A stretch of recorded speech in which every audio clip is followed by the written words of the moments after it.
Hello and welcome to the Be The Push podcast. My name is Jack Ferguson and I'm going to be sharing with you stories of how business owners and entrepreneurs had to push through the hard times in their careers. We're going to be discussing the lessons learned from these experiences while arming you with actionable advice so you can be the push when you need it most. Show notes can be found at bethepush.com/podcast and clicking on the relevant episode link. Let's get started. Hello, today we've got Demetrio Zema, the founder of Law Squared, here with us. Demetrio, how are you doing? Good, thank you. How are you? Not too bad at all. Thanks for being with us. So I think you're the first lawyer I've had on the podcast. Poor you. So this will be a new exciting discussion that we can have. But why don't we start off with just give us a little background or maybe the 1 minute overview of how your career and businesses have looked so far. Yeah, right. So I'm a lawyer. I started a law firm called Law Squared. Yep. We're about 18 months old. So prior to that, I was a commercial litigation lawyer. Prior to that, an insurance litigation lawyer. And so I graduated from university in 2010. Mm-hmm. And before that, throughout law school, I started a series of businesses. And my first, I was 21. So I was 9 years ago. So first business at 21? First business at 21. Cool. How many businesses have you had now? We're up to number 6. Number 6. Hopefully that's it. Okay, cool. And what were the first few businesses? First few businesses. So my first business was a social enterprise consulting business. Okay. So myself and a couple of others had come back from a trip and we kind of got to see some really cool social enterprises that were in existence in the UK predominantly, and social enterprise was a thing. So we came back to Australia. Why isn't social enterprise a thing here, and what's going on with it? So we decided that we would consult to large not-for-profits about how they could be, have revenue streams around social enterprises. We were knocked back and pushed back and met with federal government, state governments, and a whole bunch of service providers, and everybody liked the idea about what social enterprise was. Everybody was very skeptical about social enterprise, and as a result, it just kind of didn't go very far.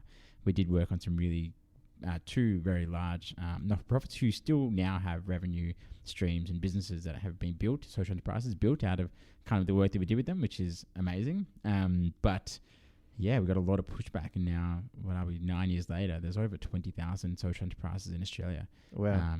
I know. So probably should have stuck at it. But that was kind of my first business. And then second business was a removal business. So that was kind of doing job ops, pickups, day pickups type stuff, small removals. And then after that was a healthy food vending business. So I teamed up with a cafe in Melbourne to essentially grow their business. And the way to do that, rather than buying a new premises and decking it out, was to actually have service offerings of his existing products, but just out of vending machines that would be serviced twice a day.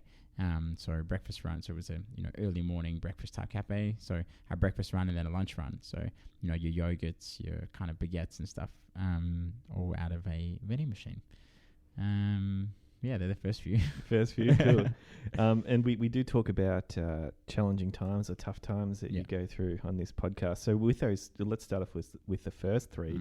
If I was to say to you, what was the really challenging times, or a particular story you can look back on and go, wow, that was really tough. Like, do you have a particular story out of those three businesses that kind of maybe haunts you a little still? Haunt me a little bit still. It's like, geez. Definitely lessons. So I suppose out of the second business, which was the removal business, there were 3 of us in that. Yeah. 2 of us who knew each other really well, and just a third who we had met and kind of was looking for a job. And we thought, right, why don't we help build a business around this guy and give him the resources, the money, the support, and kind of let him go. He was driven and motivated, and kind of bought into the vision, I think, of what it was that we were trying to create.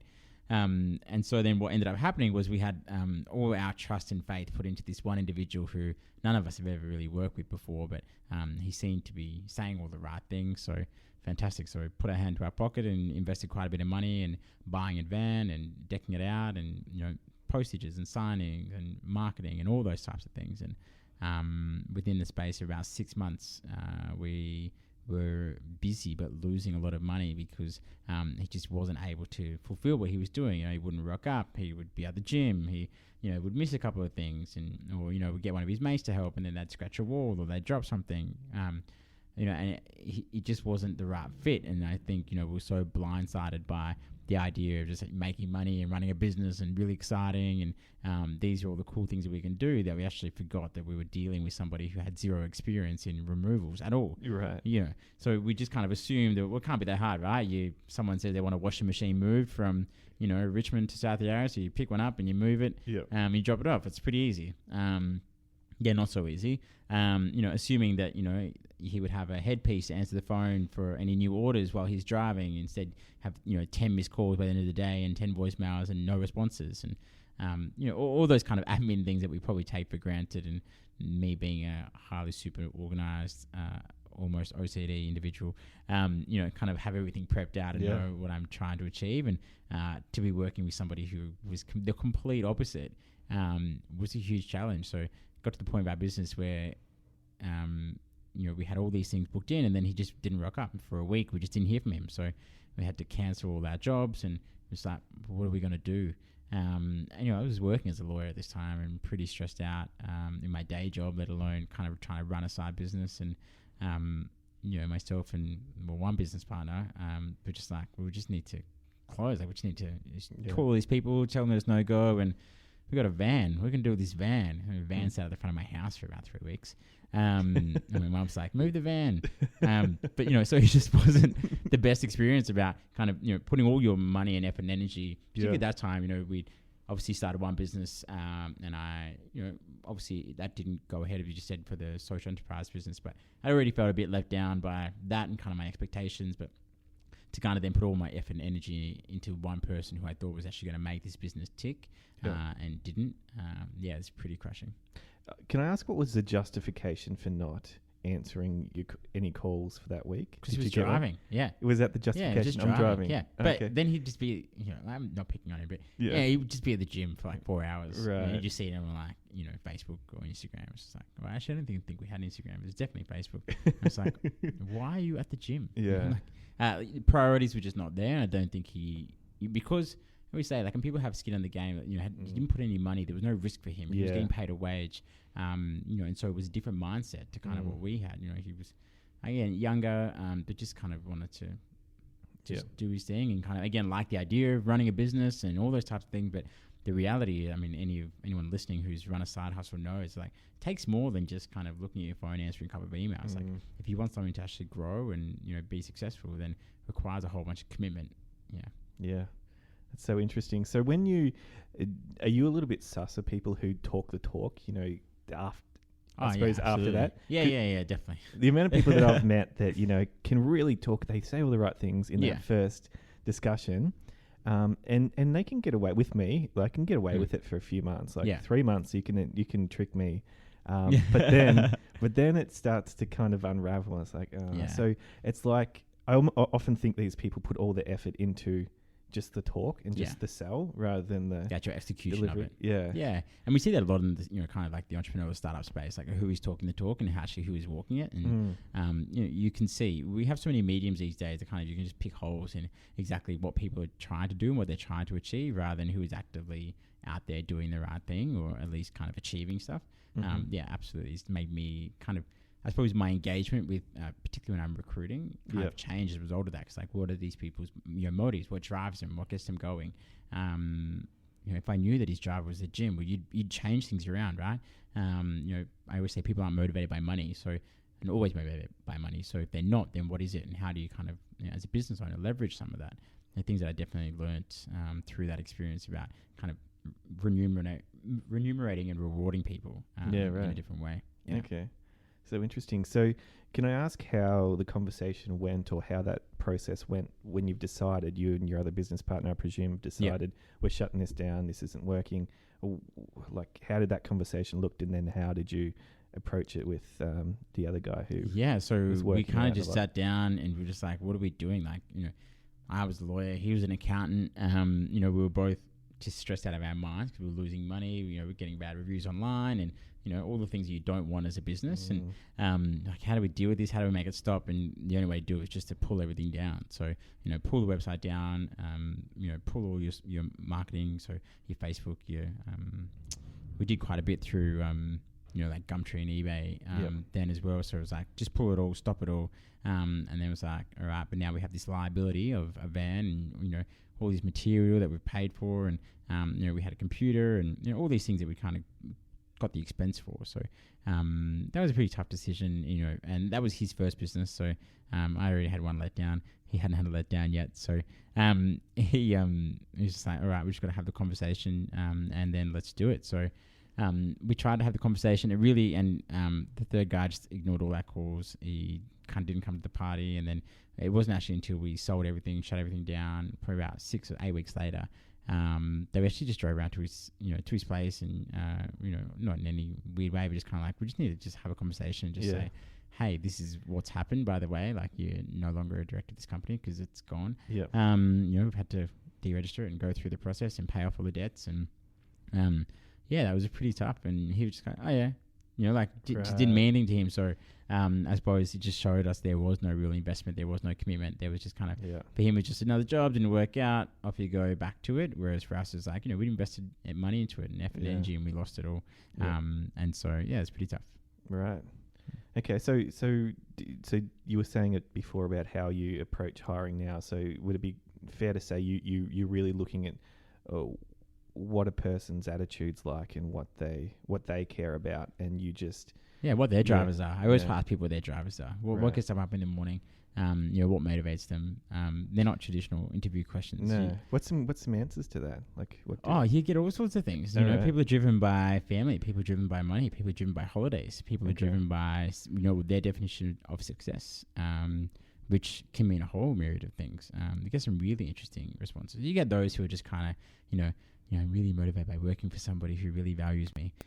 That's not what drives most people. Yeah.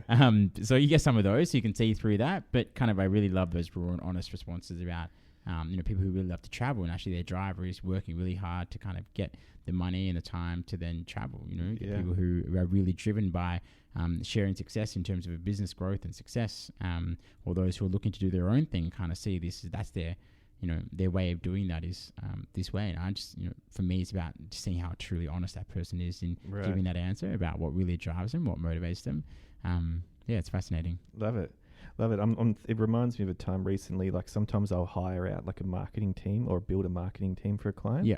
And in the interviews I interviewed about 20 people recently for a client, and 2 of the people in there I probably would have hired. But what I do now is I would give them a test task, like or a series of tasks to go away with, to do, and then come back with it finished. Yeah.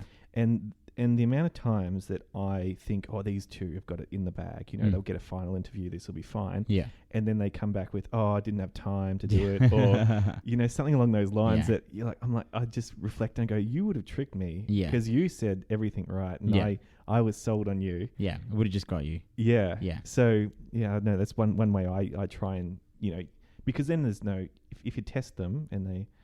They've got to give you something, right? So, it's no bad way of doing it. Actually, met with another law firm a couple of weeks ago who's adopted that model, right? And so essentially, kind of giving them a problem and said, "Give me an advice around that." Mm-hmm.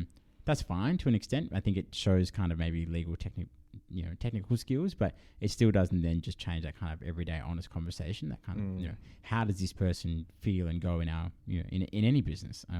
How they work with our colleagues. They're all the key questions for me. Right. Okay. Yeah. Cool. So you were working as a lawyer this whole time while you're having challenges in your second business. When did you start working as a lawyer? I started working as a lawyer. I was 20, must have been 23, 24. Okay. Yeah. Right. And so this whole time then you said you started another business after that. Were you doing, was that another side hustle you were doing? Yeah, side hustles the whole way through. Right. And all because kind of for me, it was a way to get me out of being a lawyer. So I never really wanted to be a lawyer to start off with. Okay. And then I was kind of motivated and driven by business and loved the idea of running my own business. And it kind of was a good distraction, if you like. I was, like to think a bit of a high achiever in terms of what I wanted to achieve as being a lawyer, and but I just need something else beyond just that. Business was my way out. So I suppose my question is then, why do it in the first place? You don't want to be a lawyer. Why start? Yeah, it's a good question. Well, I only did law because I decided I wanted to do international relations to be a diplomat. Okay. And then I thought, well, after speaking to a few people, including my parents, who gave me the wise wisdom of being like, maybe, but what if, just international relations isn't enough? And then you have to do your masters, and then, that's not enough. Why not do something else as well? So I was like, yeah, let's just do law and international relations and see what happens. I finished off university. I then got an internship with the Australian Embassy in Italy and did that for a couple of months, and came back, and I was like, okay, well, I've got a few months to apply for the DFAT graduate program, and then I might as well at least finish my legal training while I'm here. So after university, you must do 6 months. In Victoria, it's called practical legal training. And so I did that. I applied for the DFAT grad program. I didn't get into the DFAT grad program. Absolutely devastated, and refused to apply again. And so after that, I just kind of pursued my career in law, because at that time when I found out about DFAT, I'd kind of done my practical legal training. So I was like, well, I've got one, might as well just pursue it, and got a job as an insurance litigator. Right. And so how long into it did you start to dislike it, into this law career? It took me a little while, but I suppose, I was kind of determined to make it work. And but I quickly realized that that kind of the traditional law firm model just really wasn't for me what I was after, and kind of the way that kind of lawyers engage with clients in that model and even with their colleagues was just, for me, not the best environment. And so it took me a while, and at first I thought it was the firm, and then I thought it was the work, and I was like, maybe something different, so let's change firms and change work. And then when I did that, I just worked out it was the same. So it wasn't the firm and it wasn't the work. It was just how it was, just how the kind of, that traditional law model is, and not different to those. But there are many firms just like that. And what don't you like about that traditional model? What don't I like about it? So, the key things obviously around time. So, those who have had the unfortunate displeasure of engaging a lawyer is often based around time. So, the engagement isn't a legal solution based, actually a time based. So, it'll take me 10 hours to achieve this. I have spent 6 minutes on a phone call with you. That is worth something to me. And so, your salary is commensurate to your budget. Your budget is often 3 or 4 times your salary wage, and that dictates what your hourly rate is, dictates how many billable units you must hit every day. And so every day it's a chase for numbers. Every day it's a chase for numbers. So most law firms operate on a 60 to 70 billable units, which is 6 or 7 working hours. And you can be in the office for 12 hours and actually only hit 60 units. Because it needs to be billable time. So you might spend an hour in a team meeting not discussing any work, but it might be CPD. You go out for lunch, that's half an hour. You can start talking to, it just shows you how efficient you can actually be. Right. But so you can get to the end of the day and you've only hit your 60 units, even though you've been in the office for 8 hours. It's challenging, can be really pressing, and, I know it drives a lot of mental health challenges for lawyers, particularly because there is always this constant need and desire and chase for your time to meet your budget, because then ultimately your performance is based on that. So you have yearly reviews which are based around money, which are based around what your budget was, whether you hit it or not, why you hit it, why didn't you hit it, what are you doing right, what aren't you doing right, and then your salary is then reviewed based on that. So let's say you hit your budget last financial year, congratulations, that's amazing. You want a salary increase, excellent. But as a result of that, your budget goes up. So your charge out rate goes up. And so I still have the joke now that on the 30th of June, as a lawyer, you might be worth $300, but on the 1st of July, you're worth $350. Okay. All because as the new financial year rolls over, you've somehow magically added $50 worth of value to every hour that you bill because your salary has gone up. It's a disjointed model for me. Right. It sounds so mechanical. Yeah. That's my first reaction. Like it looks like a very black and white accounting sort of driven. Well, it is. It's the business model is, how many heads, how many called fee earners, then dictate kind of how much revenue the firm can make. Traditionally, law firms, look at kind of a year model. So it's whatever the year means. It means obviously the partners are happy or unhappy, and often it's not about reinvestment for future. So it's about maximizing profits for that year, clear it, start again. And that's the model. And the only way that you can really keep that model going is to ensure that everybody in your team has got certain budgets. There's the 3 trick, which is, you 3 times your salary, 1 for you, 1 for the firm, 1 for the partners. it's kind of ongoing legal joke around that. And so, the third for the firm is for admin support, office, leasing, etc. That's your contribution. And then the last one is for those to enjoy at the end of the year. Yeah, right. Cool. All right. So, So third business is done. You're working as a lawyer. Yeah. You start a fourth. Start a fourth. Yeah. So that was a online tech paper bid auction website. Okay.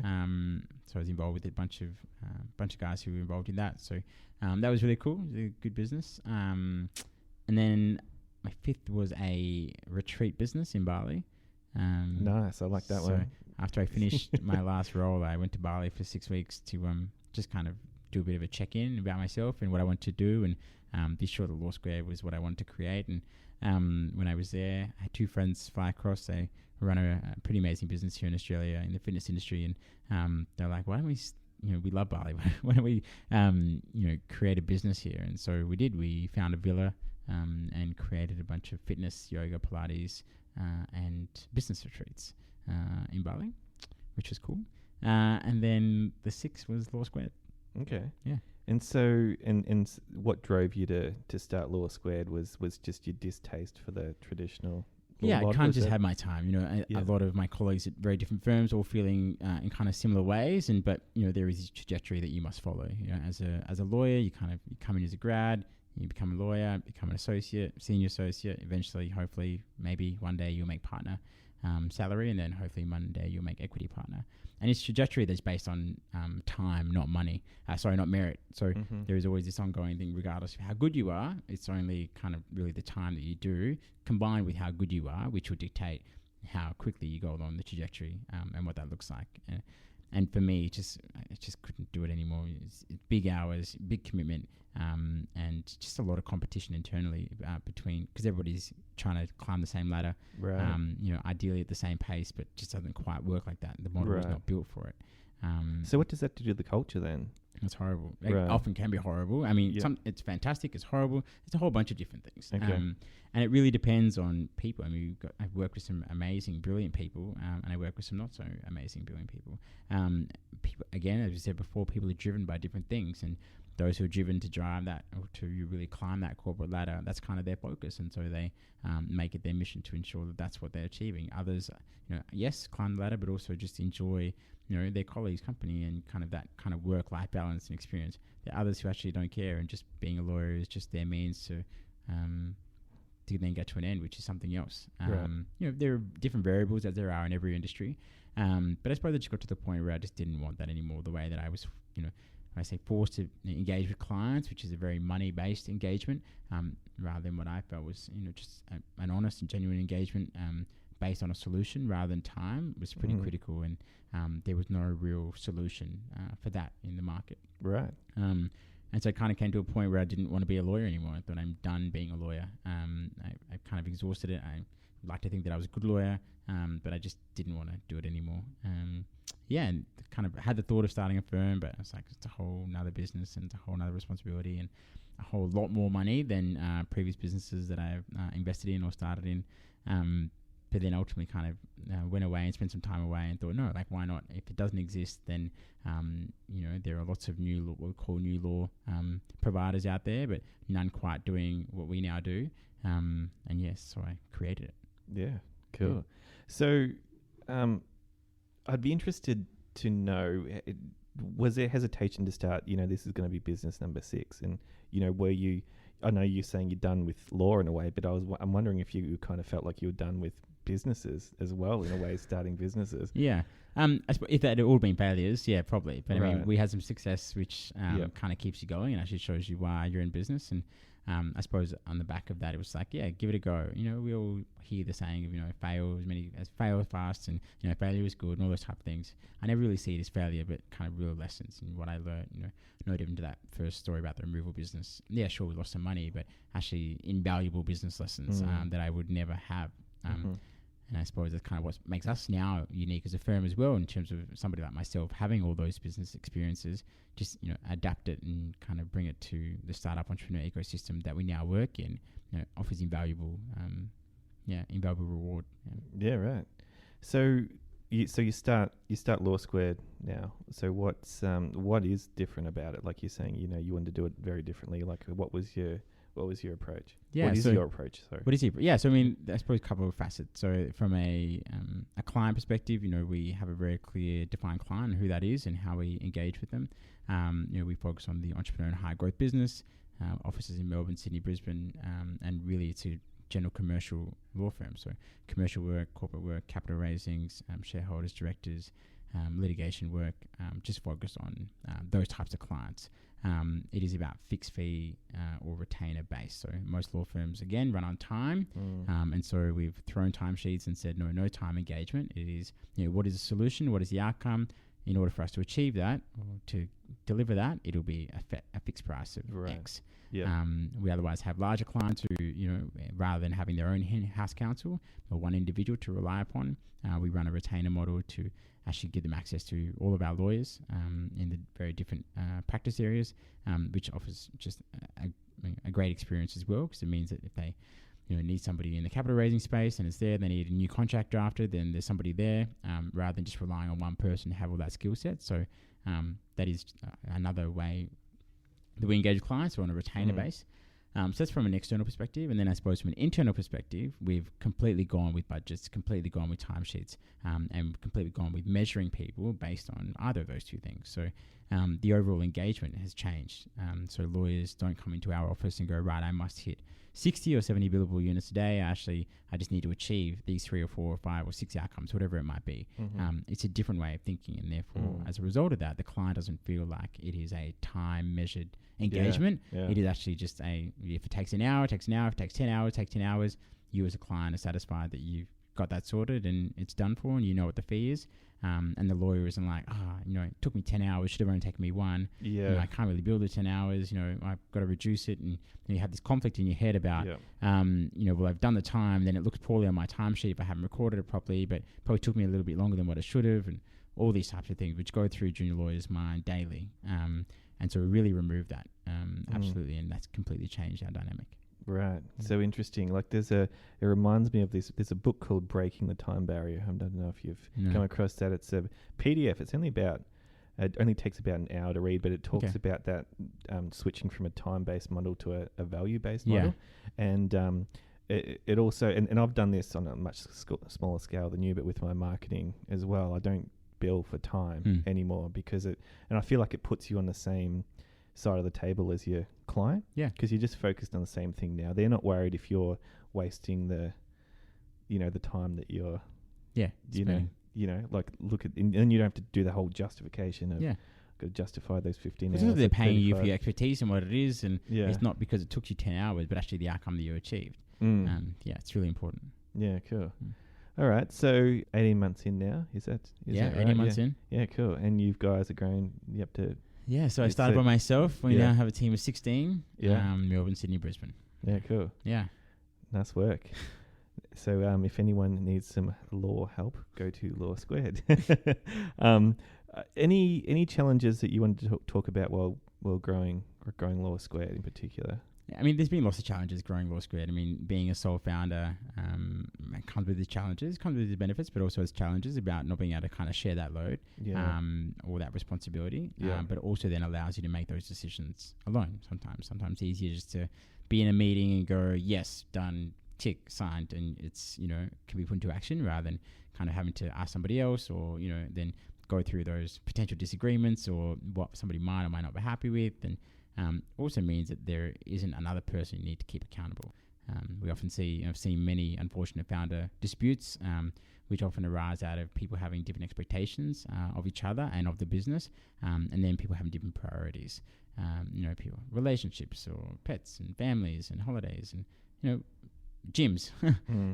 Again, all fine, but if you don't have two founders on the same page consistently, then that's what causes issues, because it's like, he's gone home, girlfriend's cooked dinner, got to go home, whatever it might be. We see some of the most ridiculous founder disputes, but they've just been building and building and building, and then they implode over the most stupidest of things.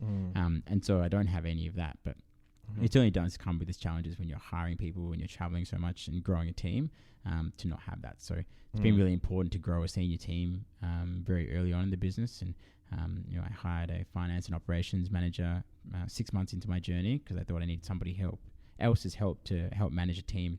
And then I can keep that person accountable. Their salaries and incentives. It's their job. It's not just a business for them. So that's been really important challenge for me. I suppose probably the other one is being aged, to be honest. Lawyers, again, looking at that trajectory of what it means to be a lawyer and how many years you must be a lawyer for before you climb up those ranks. And, I started law school when I was 28. And from what we can see, one of the youngest managing partners in Australia.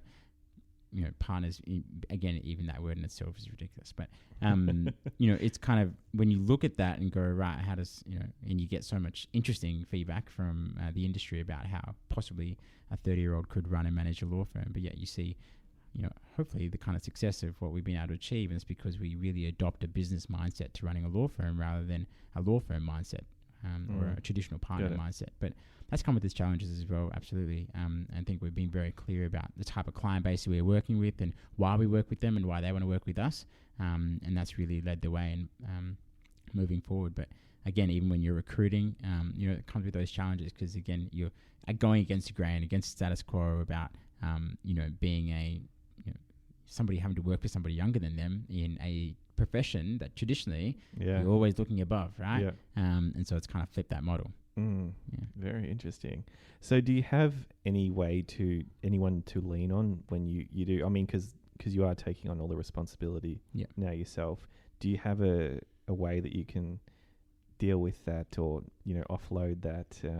It depends. Yeah. I mean, I like to keep fit, so that's kind of my escape and just kind of keeping that 1 hour of the day when I don't have my phone with me, I don't have my computer with me, and certainly not within arm's length. That's probably my time just to kind of clear my head.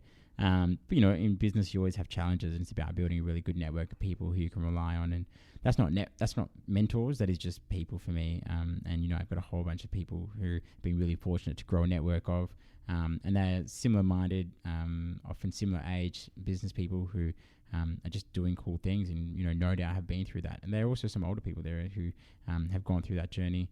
Some who are in the corporate world who have reached out and been really willing to assist, just in terms of that bouncing back and bouncing off.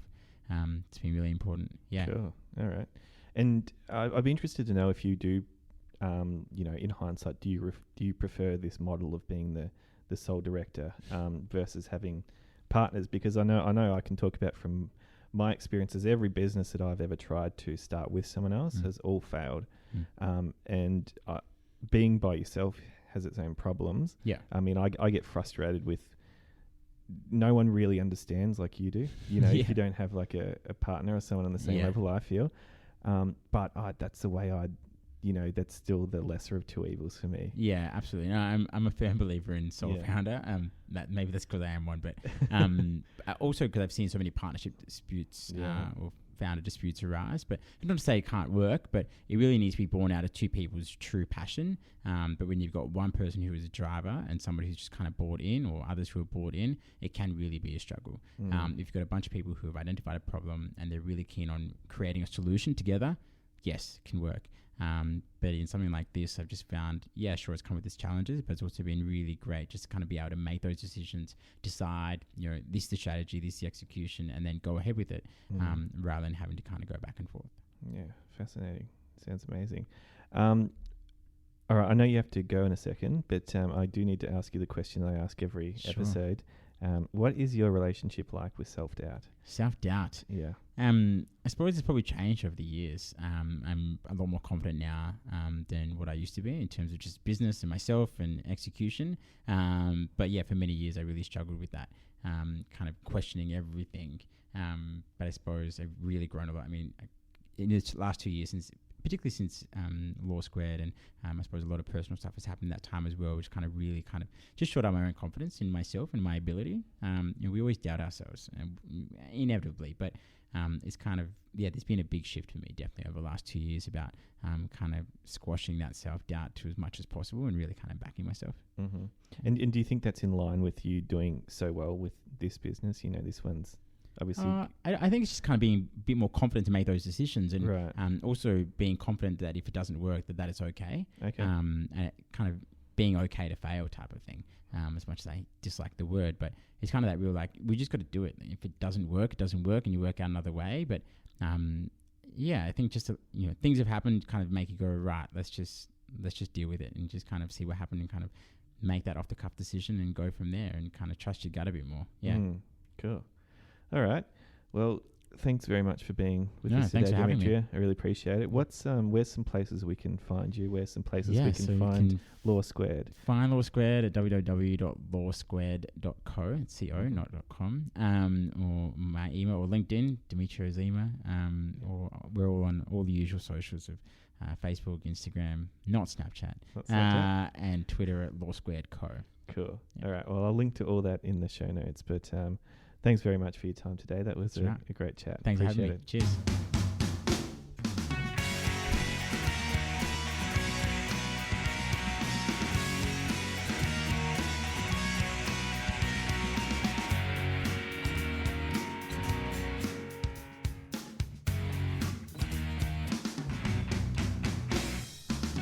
Thanks for listening to this episode of the Be The Push podcast.